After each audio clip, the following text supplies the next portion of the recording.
जय हिंद दोस्तों। स्वागत है आपका माधव क्लासेस में। आज है 28 फरवरी और 28 फरवरी से रिलेटेड जितनी इंपॉर्टेंट करंट अफेयर बनती है मैं आपके सामने क्वेश्चन लेके आया हूं, जिनमें हमारा पहला क्वेश्चन है कि वर्ल्ड सस्टेनेबल डेवलपमेंट समिट 2026 का आयोजन कहाँ किया गया है। तो राइट आंसर हो जाएगा न्यू दिल्ली में। देखिए, वर्ल्ड सस्टेनेबल डेवलपमेंट समिट 2026 का आयोजन न्यू दिल्ली में किया गया।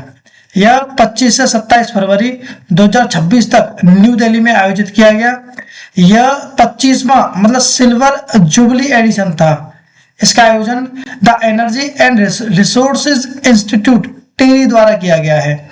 इसका उद्देश्य ग्लोबल लीडर्स और एक्सपर्ट को जोड़कर सस्टेनेबल डेवलपमेंट और क्लाइमेट एक्शन के समाधान को खोजना है।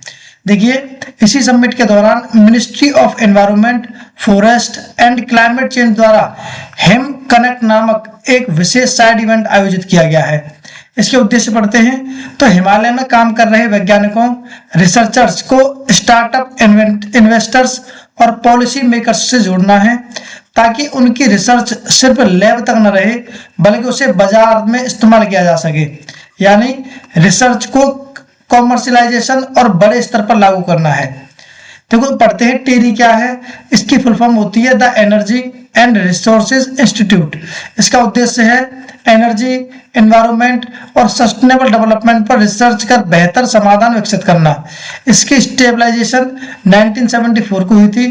इसका हेडक्वार्टर न्यू दिल्ली में है। अच्छा, इसके director general doctor Vibha Dhawan है। नेक्स्ट क्वेश्चन है, दिल्ली ओपन 2026 पुरुष एकल का खिताब किस खिलाड़ी ने जीता है।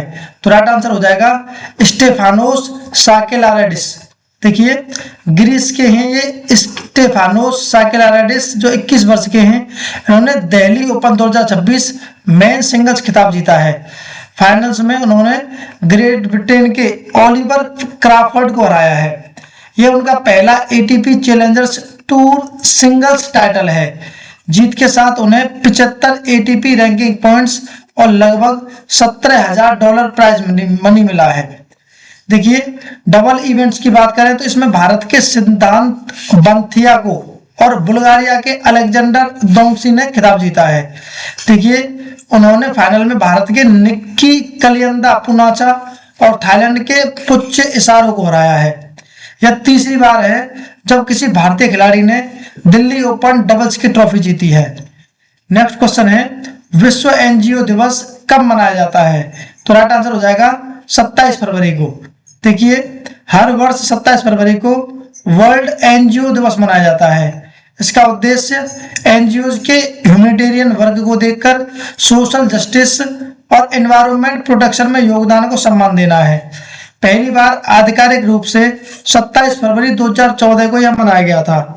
अच्छा, 2026 की थीम है रिस्टोरिंग डिग्निटी थ्रू इंक्लूजन। अब जानते हैं एनजीओ क्या होता है। तो इसकी फुल फॉर्म में नॉन गवर्नमेंटल ऑर्गेनाइजेशन। यह एक नॉन प्रॉफिट ऑर्गेनाइजेशन है, सरकार से स्वतंत्र रूप से कार्य करती है। संयुक्त राष्ट्र चार्टर के आर्टिकल 71 जो 1945 में पहली बार एनजीओ शब्द का प्रयोग हुआ था। नेक्स्ट क्वेश्चन है, नमस्ते स्कीम अवेयरनेस प्रोग्राम कहाँ आयोजित किया गया है। तो राइट आंसर हो जाएगा पीलीभीत, उत्तर प्रदेश में। देखिए, 26 फरवरी 2026 को पीलीभीत, उत्तर प्रदेश में नमस्ते स्कीम अवेयरनेस प्रोग्राम आयोजित किया गया। यह नमस्ते योजना के प्रचार और जागरूकता के लिए एक कार्यक्रम है। देखिए, यह योजना मुख्य रूप से sewer and septic tank employees और वेस्ट पिकर्स के लिए है। जानते हैं, नमस्ते स्कीम अवेयरनेस प्रोग्राम का उद्देश्य सीवर सेप्टिक टैंक की सफाई मशीनों से कराने और सफाई कर्मियों को सुरक्षित व सम्मानजनक काम के लिए जागरूक करना है। देखिए, नमस्ते स्कीम क्या होती है। इसकी फुल फॉर्म है national action for mechanised sanitation ecosystem. इसकी शुरुआत 2022 में हुई थी। इसका उद्देश्य खतरनाक मैनुअल क्लीनिंग को खत्म करना और सफाई कर्मचारियों को सुरक्षा, सम्मान और सामाजिक सुरक्षा प्रदान करना है। यह सरकार के वंचितों को प्राथमिकता के सिद्धांतों को दर्शाता है। अच्छा, ये ministry of social justice and empowerment के अंतर्गत काम करती है। नेक्स्ट क्वेश्चन है, भारत की पहली नेट जीरो पंचायत के रूप में किस ग्राम पंचायत को मान्यता मिली है। तो राइट आंसर हो जाएगा बेला ग्राम पंचायत महाराष्ट्र को।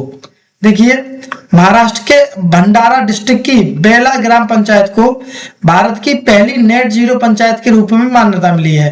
देखिए ये नेट जीरो का मतलब क्या होता है जानते हैं, जितनी ग्रीन हाउस गैस हम वातावरण में छोड़ते हैं उतनी घटाएं ये एब्जॉर्ब जो कि पेड़ तकनीक आदि से कर दें, यानी कुल मिलाकर शून्य उत्सर्जन, ताकि जलवायु परिवर्तन रोका जा सके। जानते हैं बेला ग्राम पंचायत के बारे में, तो यह महाराष्ट्र के विदर्भ क्षेत्र के भंडारा जिले में स्थित है। इसको अपने कार्बन न्यूट्रल पहलों के लिए इसे 2026 में राष्ट्रीय पंचायत पुरस्कार से सम्मानित किया जा चुका है। जानते हैं बेला ग्राम ने ये नेट जीरो स्टेटस को या नेट जीरो स्टेटस को कैसे अचीव किया। तो देखिए इसने पहले प्लांटेशन की, पंचायत ने शादियों, त्योहारों और बच्चों के जन्म जैसे आयोजन पर पेड़ लगाने की प्रथा शुरू की और 90,000 से अधिक पेड़ लगा दिए। क्लीन एनर्जी मतलब धुआं उगलने वाले चूल्हों की जगह एलपीजी को अपनाया गया। नेक्स्ट क्वेश्चन है नॉर्थ ईस्ट स्प्रिंग फेस्टिवल 2026 के आयोजन की शुरुआत कहां से की गई है। तो राइट आंसर हो जाएगा दीमापुर नागालैंड से। देखिए नॉर्थ ईस्ट स्प्रिंग फेस्टिवल 2026 के आयोजन की शुरुआत दीमापुर नागालैंड से की गई है। यह 2026 में खास तौर पर शुरू किया गया और पहली बार आयोजित हुआ है। यह 3 दिवसीय फेस्टिवल 26 से 28 फरवरी 2026 तक दीमापुर नागालैंड में आयोजित किया जा रहा है।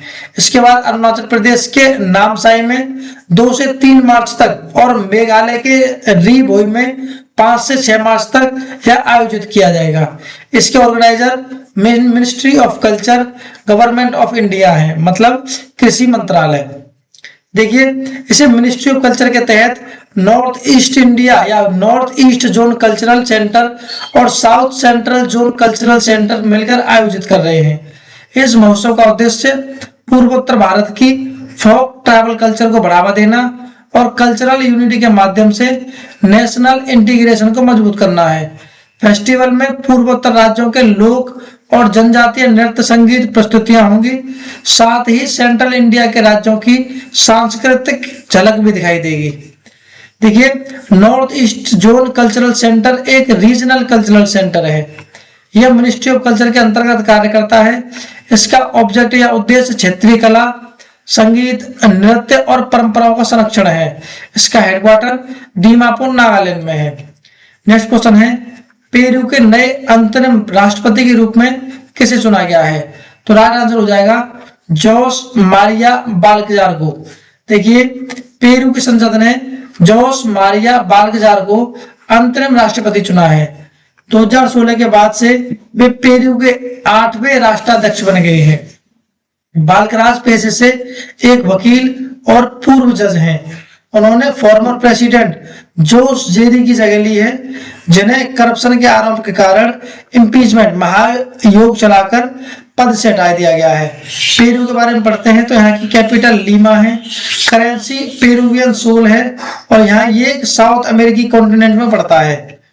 नेक्स्ट क्वेश्चन है ग्लोबल माइंड हेल्थ 2025 रिपोर्ट के अनुसार भारत के युवा जिनकी उम्र 18 से 34 वर्ष है, इनके मानसिक स्वास्थ्य में किस स्थान पर रहे हैं। तो राइट आंसर हो जाएगा 60वें स्थान पर। देखिए ग्लोबल माइंड हेल्थ 2025 रिपोर्ट के अनुसार भारत के युवा मेंटल हेल्थ में 60वें स्थान पर रहे हैं। ये रिपोर्ट वॉशिंगटन स्थित सेपियंस लैब के ग्लोबल माइंड प्रोजेक्ट द्वारा जारी की गई है। 84 देशों की सूची में भारत के युवा मेंटल हेल्थ के मामले में 60वें स्थान पर हैं। इनका माइंड हेल्थ कॉन्शियस स्कोर मात्र 33 है। देखिए ये एक मानसिक स्वास्थ्य का एक स्कोर है जो व्यक्ति की भावनात्मक संतुलन, ध्यान, सामाजिक संबंध और तनाव संभालने की क्षमता को मापता है। कौन? MHQ mind health quotient. इस तरीके से हमने बच्चों आज के इम्पोर्टेंट करंट अफेयर को पढ़ लिया है। अभी हमारे लास्ट वीडियो का क्वेश्चन है जिसका आंसर आपको कमेंट बॉक्स में देना है। अच्छा क्वेश्चन है हाल ही में किस राज्य सरकार ने home stay paying guest house योजना 2026 लागू की है। आपके ऑप्शन है हरियाणा, उत्तर प्रदेश, राजस्थान और कर्नाटक। देखिए हमारी क्लास सुबह डेली 6:30 बजे आ जाती है। क्लास को देखें, शेयर करें, चैनल को सब्सक्राइब करें, पढ़ाई करते रहें, अपना ध्यान रखें। बाय।